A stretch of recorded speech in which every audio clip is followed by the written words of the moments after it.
by Sabera Films.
तोरा सरवा के बिछैया पुरन का गनारावा के आज नैहर से मिलल रजैया जी तब माजा मरती हल कहिया जी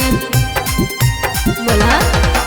कलियल तोरा सरवा के बिछैया पुरन का गनारावा के आज नैहर से मिलल रजैया जी तब माजा मरती हल कहिया जी अगे रोज रोज बुताबेल कोई जवानी के यादिया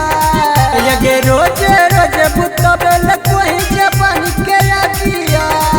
आज इतना जब सोचो पिया तब काहे ने कोइलो सादिया इतना जब सोचो पिया तब काहे ने कोइलो सादिया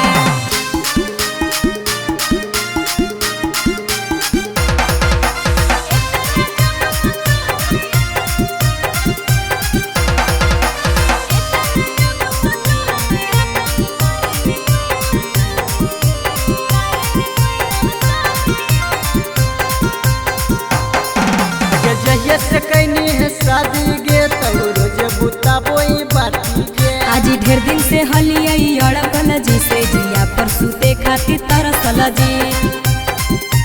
बुझला जहिया से कैनी है शादी गे तब रोज बुताबोई बाती के आज ढेर दिन से हलियई अड़कल जी से जिया पर सूते खातिर तरसल जी दिन दिल के मिला गो माटी में इज्जतिया दिन दिल के मिला गो माटी में इज्जतिया आज इतना जब सोचो पिया तब काहे ने कोइलो सादिया इतना जब सोचो पिया तब काहे ने कोइलो सादिया सवेरा फिल्म्स रिकॉर्डिंग स्टूडियो शाहपुर चौक देवन बिघा।